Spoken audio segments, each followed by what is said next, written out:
Asia cup আছে বাকি ২ মাস কাগজে কলমে। এশিয়া কাপ নিয়ে তো অনিশ্চয়তা এখনো কাটেনি, অনিশ্চয়তা আছে পুরো দমে। এশিয়া কাপ বাতিলও হয়ে যেতে পারে, হবে কিনা আদৌ সেটা নিয়ে নানান আলোচনা, সংখ্যা ফংখ্যা তো আছেই। বাট এখন আলোচনা হচ্ছে এশিয়া কাপের মিটিং হবে কিনা।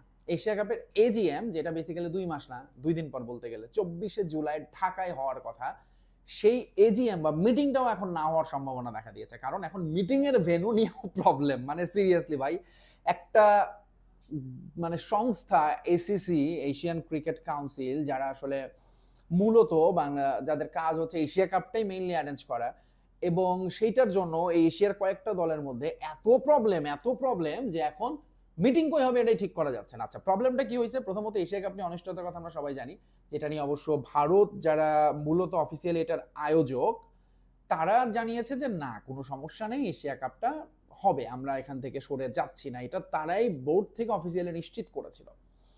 এরপরে এখন আবার হচ্ছে তাহলে কবে হবে, কখন হবে, কিভাবে হবে? কারণ এটা নিয়ে আমরা কয়েকটা ইস্যু আছে জানি। একটা হচ্ছে ভারতে পাকিস্তান খেলতে যাবে না, তারা হাইব্রিড মডেলে খেলবে, যেটা ভারত করেছে গত দুবার এশিয়া কাপ এবং চ্যাম্পিয়ন্স ট্রফিতে। সো পাকিস্তানও এখন সেটাই করতে চায়, তারাও হাইব্রিড মডেলে খেলবে। ফলে ভারতেরই হবে ভেন্যু, নাকি ভারতের পাশাপাশি আরেকটা জায়গা সংযুক্ত আরব আমিরাত, সেখানে পাকিস্তান এসে খেলবে, সেই বিষয়গুলো সিদ্ধান্ত নেওয়া আছে, ফিক্সচার চূড়ান্ত করা আছে। এবং তারপর বাকি স্টেক হোল্ডার, মার্কেটিং, ব্রডকাস্টিং, এসব নিয়ে প্ল্যানিং প্রোগ্রামের ব্যাপার আছে। দল ঘোষণা করবে সবগুলো দল, মানে একটা হিউজ ব্যাপার আছে। এবং সবকিছু ফাইনাল হওয়ার কথাই ২৪শে জুলাই, যেটা হচ্ছে ইন ঢাকা এসএসসির মিটিং আছে। এখন এসএসসির সদস্য সংখ্যা হচ্ছে ২৭টা দেশ এসএসসিতে, তার মধ্যে ৬টা দল এই টুর্নামেন্টে খেলবে, কিন্তু মিটিংয়ে থাকবে মোটামুটি সবাই।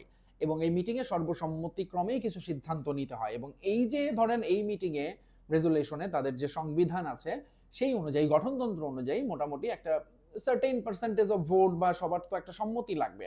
তো সেইটা তো হওয়ার সম্ভাবনা এখন দেখা যাচ্ছে না, কারণ ভারতের সঙ্গে ভারতীয় গণমাধ্যমের খবর যে শ্রীলঙ্কা এবং আফগানিস্তান, আফগানিস্তান অবভিয়াসলি ভারতের উপর খুবই ডিপেন্ডেন্ট, ফলে ভারত যা করবে, সিদ্ধান্ত নেবে বা বলবে, আফগানিস্তানও সেই পথে হাঁটবে। এবং শ্রীলঙ্কা আসলে এই সাবকন্টিনেন্টে ভারতের সঙ্গে বন্ধুত্ব নষ্ট করতে চাইবে না, ফলে তারাও সেখান থেকে সরে আসতে চেয়েছে। তো সেইটা যদি হয়, এবং ভারতের ঘোষণা একটাই পরিষ্কার ঘোষণা দিয়েছে, যেটা এএনআই থেকে বলা হচ্ছে, ভারতীয় গণমাধ্যম, যে ভারত তো যদি ঢাকা থেকেই ভেন্যু না সরে ২৪শে জুলাই, তাহলে তারা মিটিংয়ে অংশ নেবে না, এবং মিটিংয়ে যা সিদ্ধান্ত হবে কোনো কিছু তারা গ্রহণ করবে না, সবকিছুই তারা বয়কট করবে। এটা হচ্ছে ভারতের হুমকি।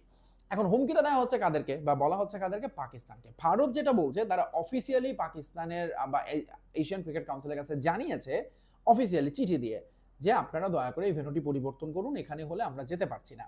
ভারত কেন যেতে পারছে না? তার সার্টেন ইস্যুজ আছে। বাংলাদেশের সঙ্গে তাদের সম্পর্কটাকে তারা মনে করছে এখন কোনো দ্বিপাক্ষিক সম্পর্কের মধ্যেই তারা ঢুকতে চায় না, সেটা স্পোর্টসেও না, কোনো কিছুই দেয় না। ফলে ভারত তো ধরুন বাংলাদেশ সফর বাতিল করলো, মেয়েদেরকে সাফে আসতে দেয়নি, এবং এশিয়া কাপের মিটিংয়ে তারা আসতে চাইছে না। তো এটা তারা পাকিস্তানকে জানিয়েছে।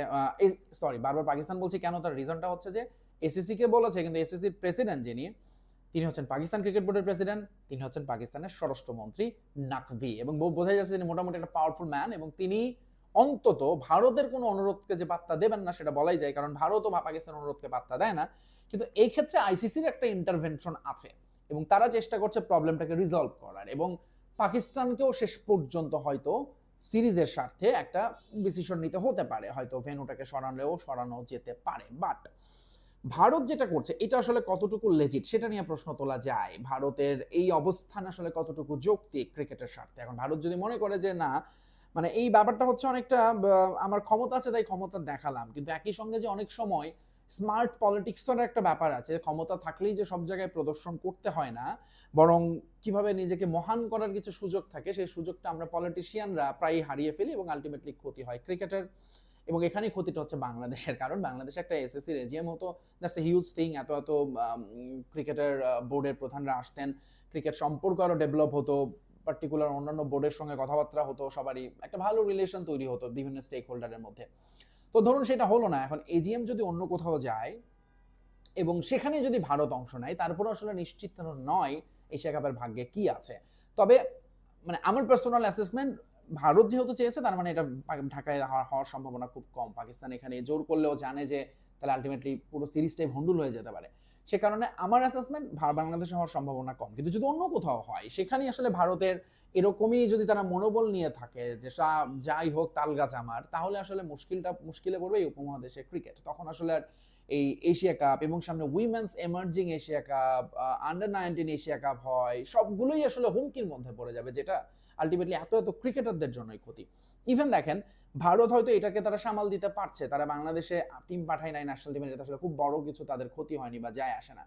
কিন্তু আপনি যদি পার্টিকুলার কিছু ক্রিকেটারের কথা চিন্তা করেন, যেমন পাকিস্তানে একটা wheel chair Asia cup cricket হওয়ার কথা, যেটা খুব শীঘ্রই, এবং এটার জন্য পাকিস্তান একটা ব্যাপক প্রিপারেশন নিচ্ছে। এই বছরই হবে, 100 মিলিয়ন বরাদ্দ করেছে সরকার স্ট্রাকচার ডেভেলপমেন্টের জন্য এবং টিমের জন্য।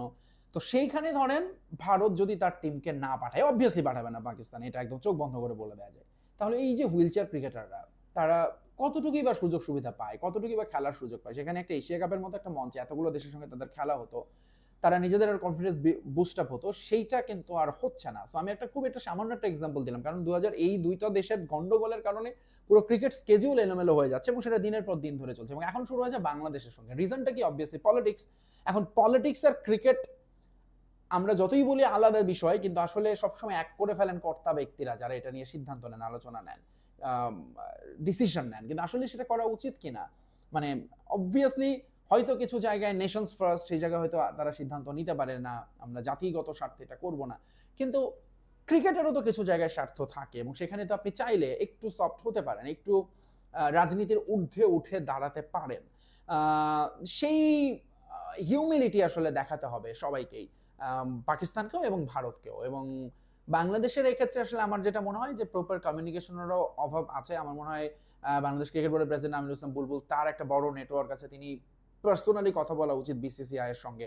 আই হোপ তিনি সেটা করবেন, এবং অ্যাটলিস্ট ভার্চুয়ালি হলেও যেন তাদেরকে কানেক্ট করা যায়, মিটিংটা যেন ঢাকায় হয়, সেটাও তো একটা পসিবল ওয়ে। কারণ ভারতীয় গণমাধ্যমে যে খবরটা আসছে, তারা এজিএম ঢাকায় হলে আসবে না, কিন্তু তুমি আসবা না এটা অফিসিয়ালিও জানাইছো, কিন্তু রিজন কোথাও বলো না যে কেন যাবা না, মানে ভারত বাংলাদেশকে নিয়ে তোমার প্রবলেমটা কি? তারা বলছে, যেটা ধারণা করা হচ্ছে, পলিটিক্যাল অনগোয়িং টেনশন। এখন এইটার জন্য আপনি টিম বাতিল করেছেন, এখন একটা মিটিং এ কেন ভারতীয় নাগরিকরা আসছে না বাংলাদেশে? বাংলাদেশ ভারতে যাচ্ছে না মেডিকেল পারপাস বা অন্যান্য দরকারে? তারা এখানে আসছে না নানান কাজের, অনেক ভারতীয় নাগরিক আছে কাজ করছে, তাহলে সেগুলোও কি বন্ধ হয়ে যাবে একসময় আস্তে আস্তে? এইটা তো আসলে ভালো কিছু কথা না। দুটো প্রতিবেশী দেশের মধ্যে আমরা ক্যাচাল করি, আবার নিজেরা ঠিকও হয়ে যায় নিজেদের স্বার্থে, কারণ একই রাস্তা দিয়ে চলতে হয়।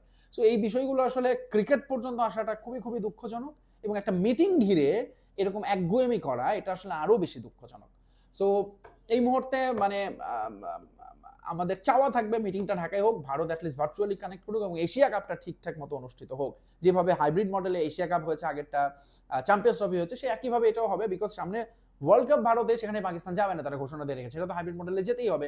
এবং ওইটাতে তো যেহেতু আইসিসি রিলেটেড, ওটাতে ভারত চাইলেও অনেক কিছু করতে পারবে না, কিন্তু এসএসসিতে ভারত তারা জানে যে তারা এখানে দ্য মোস্ট পাওয়ারফুল, যদিও পাকিস্তানের কাছে এখন সভাপতি, বাট স্টিল, ফলে তারা এখানে যা খুশি তাই সিদ্ধান্ত নিতে পারে বা বলতে পারে। কিন্তু আমার মনে হয় যে এই জায়গাটা একটু ছাড় দেওয়া উচিত। That's it. ভালো থাকবেন, বাই বাই, টাটা।